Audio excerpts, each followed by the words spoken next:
The question is that this bill be agreed to, and I call the member for Warringah. Thank you, Mr Deputy Speaker. I move the amendment circulated in my name.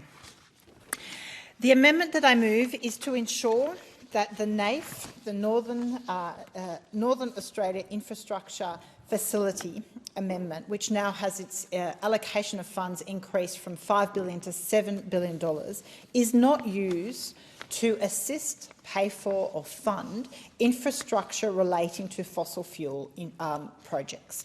So fossil fuel-based infrastructure, we know over the long term is highly likely to become stranded assets. These are mature technologies. They have developed business cases. They have been in operation for many, many years. More often than not, we are talking multinational companies that are ultimately making record profits over the export of the resources they are obtaining. And so that investment into the infrastructure should not be coming from public funds. It's really a simple proposition. The public money through the Northern Australia Infrastructure Fund should not be used to prop up the fossil fuel industry. Investment in resource extraction by government, particularly fossil fuel, remains a concern for many Indigenous people and people across the country. So these amendments prevent investment in fossil fuel infrastructure, because we're not talking small amounts of taxpayers' money. We're talking billions of dollars, huge sums that will be spent, and we can't allow it to become a government-controlled slush fund. So we must ensure that taxpayer money is not used to support and pay for such infrastructure.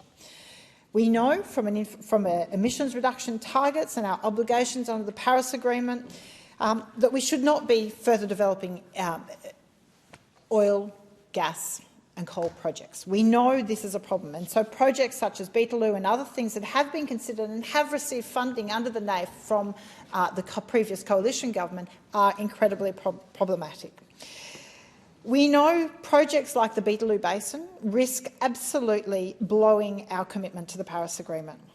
Conservative report projects it may well release some 117 million tonnes of greenhouse gases per annum, equivalent to 1/5 of Australia's annual emissions. So we must reject such projects. We know gas is as polluting as coal and methane. It is up to 80 times more potent of warming over 20 years than carbon dioxide. It's also incredibly poor economics. Right now, gas companies are making record profits, and they ought to be able to invest in their own development. And over the longer term, we know that the revenue of the gas industries are being eroded by the continual price deflation, the cost of renewables.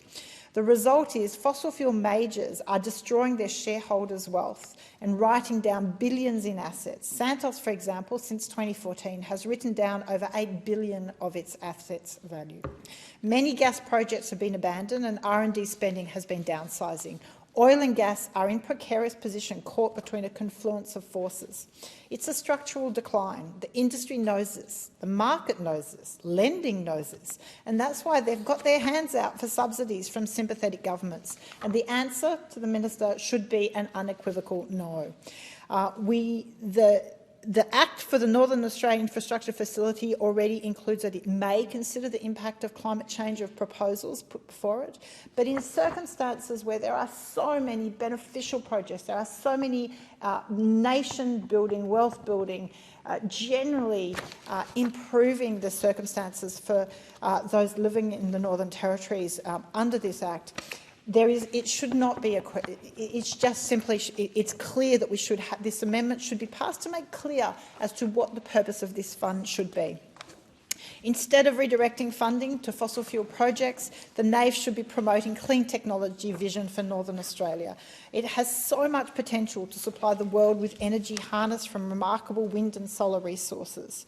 We're seeing projects already development, but we need to really encourage that there be more. And so these amendments, Deputy Speaker, would make it sure and send that clear message of where the focus should be in relation to spending of such large sums of public money. The question is that the amendment be disagreed to, and I